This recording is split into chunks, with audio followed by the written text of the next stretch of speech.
শুনেছি মোহর দেওয়া ব্যতীত মেয়েকে স্পর্শ করা হারাম। তাহলে যদি মেয়ের বাবা বা মেয়ের পরিবারের লোক এই পরিমাণ মোহর ধার্য করে যে ছেলের পক্ষে দেওয়া সম্ভব নয়, তাহলে এই অবস্থা ছেলের করণীয়? হ্যাঁ, বুঝছি আমি, প্রশ্ন কমন পায়ে পড়ে গেছে, এই তো।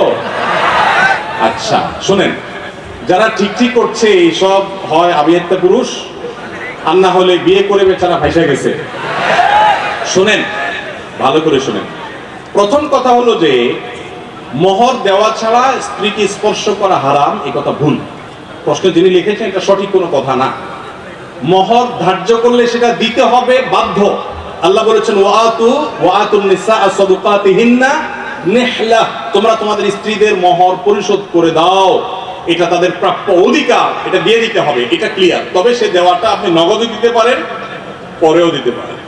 তবে মেয়েরা একটা মাসালা জান না, যদি মেয়েরা মাসালা জানতো বাসর ঘরে ঝুলে ফেলতো আপনাদেরকে।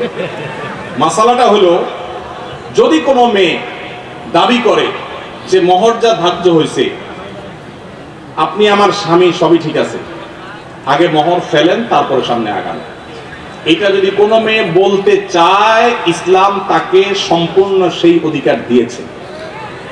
কিন্তু আমাদের সমাজে মেয়েরা মাসআলা আমার কাছে শোনার পরও বলবে না। এটা কেন বলবে না?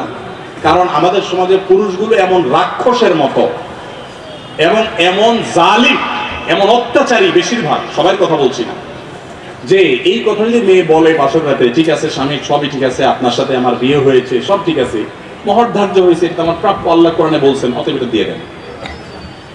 ছেলে বাসর থেকে পালায় দৌড় দিবে, বলবে এই মেয়ে বাসর রাতে এখনই অবস্থা করতেছে, আল্লাহ জানে আমারে কোথায় ঝুলায়। ঠিক না ঠিক? অথচ এটা ঠিক না। সব কথাই তো ঠিক ঠিক বলেন। ওয়াজ মাহফিলের একটা সমস্যা হলো, ঠিক হলেও ঠিক, ঠিক না ঠিক? এটাও ঠিক। আচ্ছা যাক, শুনেন, নবী করিম সাল্লাল্লাহু আলাইহি সাল্লামের মেয়ে, ভালো করে শুনে রাখেন, নবী করিম সাল্লাল্লাহু আলাইহি সাল্লামের কন্যা ফাতেমা রাদিয়াল্লাহু তাআলা আনহা, তার বিয়ে হয়েছে কার সাথে? আল্লাহু আকবার। আলী রাদিয়াল্লাহু তাআলার মতো ইসলামের খলিফার সাথে তার বিয়ে। ফাতেমা রাদিয়াল্লাহু তাআলা আনহা তার বাবা নবী করিম সাল্লাল্লাহু আলাইহি সাল্লামকে বলেছেন, বিয়ে হয়েছে আব্বা, ঠিকই আছে, বাট আমার দাবি হলো মোহর যেটা ধার্য হয়েছে সেটা যেন আমাকে আগে পরিশোধ করে দেওয়া হয়। আজ আমাদের সমাজের মেয়েদের সে অধিকার দেই আমরা? এই সমাজের সবচেয়ে বেশি অবিচার আমরা পুরুষরা মেয়েদের প্রতি করে থাকি। বিয়ে করেছেন আর মোহর পরিপূর্ণ পরিশোধ করছেন, এরকম বাপের বেটা যারা, তারা হাত তোলেন। কয়টা বাপের বেটা দেখছেন এখানে? হাত বলেন তো, কয়টা হাত? স্টেজেও হাত উঠে নাই, নামান, ইজ্জত বাঁচান। উঠছে মানে অল্প স্বল্প উঠছে, আমি সবার কথা বলছি, আমি দিয়ে দিয়েছি আলহামদুলিল্লাহ, আমি হাত উঠেছি। কিন্তু শোনেন, বাকিরা হাত উঠেছেন তার মানে কি সব অবিবাহিত? উঠেই না, কিন্তু মোহর দেন নাই। মোহর যদি ধার্য হয়ে থাকে তাহলে সেটা দিতে হবে, কথা ক্লিয়ার? মোহর না দিলে স্ত্রীকে সেটা হারাম হবে, হারাম।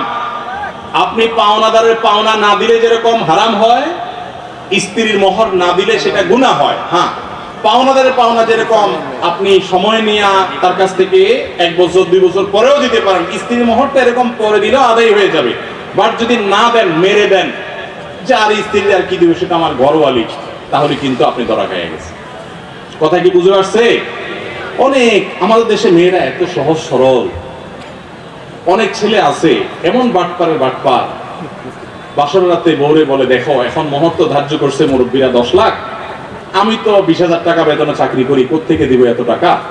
তবে আল্লাহ যদি বাঁচায়, এই তো কদিন পরে ইটালি চলে যাব, কত টাকা আসবে, সবই তো তোমার। এইসব ফুসলানো কথা শুনে বেশিরভাগ সহজ সরল মেয়েরা বলে ফেলে, আরে কি বলেন মোহর, আমার লাগবে না এসব কিছু, আমার কিছু লাগবে না, এই মাফ করে দিল আর কি, ধরাটা খাইল। এই জন্য সহজ সরল মেয়েদেরকে ধোকা দিবেন না। এখন কথা হলো, বাপ মা বেশি ধরে ফেলছে, কি করবেন? আমি এটা এর আগে বিভিন্ন জায়গায় বলেছি, বুদ্ধি খুব সোজা, শিখাই দিব।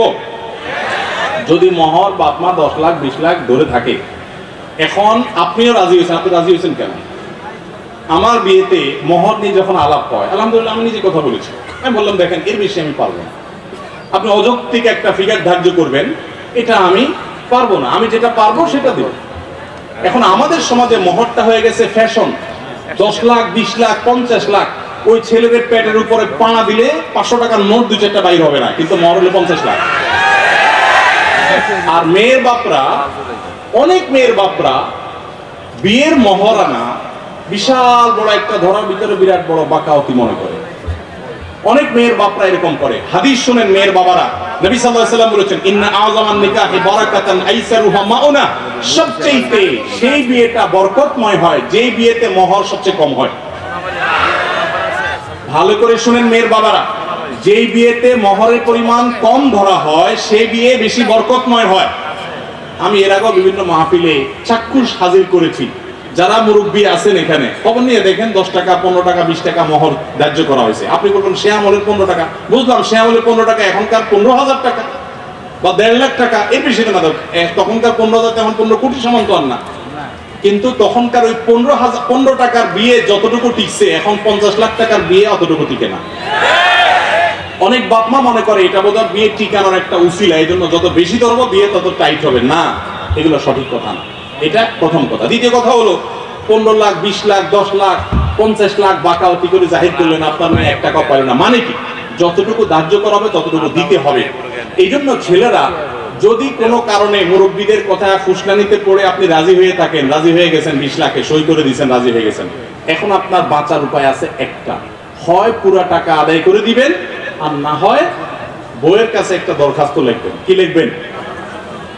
দরখাস্তে লিখবেন, বরাবর প্রিয়তমা স্ত্রী, বিষয় মহর মওকুফের আবেদন, যথাবিহিত সম্মান প্রদর্শন পূর্বক নিবেদন এই যে আমি অমুক অমুক আপনার নাখান্দার স্বামী, বিবাহের সময় মুরব্বীদের পীড়াপিড়িতে রাজি হয়ে এত টাকা ধার্য হয়েছে, আমি রাজি হয়ে গিয়েছিলাম, তখন বুঝি নাই যে এটা দিতে হবে।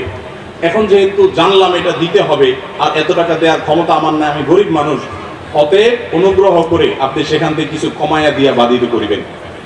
স্ত্রী যদি সেই অ্যাপ্লিকেশন গ্রহণ করে বলে ঠিক আছে তুমি গরিব মানুষ, যাও 50% মাফ করে দিছি, বা 40% বা 90% মাফ করে দিছি, ঠিক আছে এত দাও, বাকিটা মাফ, তাহলে আপনি মাফ পাবেন। আর যদি স্ত্রী মাফ না করে, তাহলে বলবেন ঠিক আছে আমি আপনার থালা বাসন কোসন ইত্যাদি ধুয়ে দিব, এটার বাবদ আপনি কিছু মাফ করে দেন। মানে খোলাসা কথা হলো, যেভাবেই হোক স্ত্রীর কাছ থেকে আপনাকে মাফ আদায় করতে হবে। চেষ্টা করবো তো আমরা সবাই। মহর আদায় করা ছাড়া কোনো মানুষ যেন মারা না যায়। সবাই দিবেন তো ইনশাল্লাহ মহর?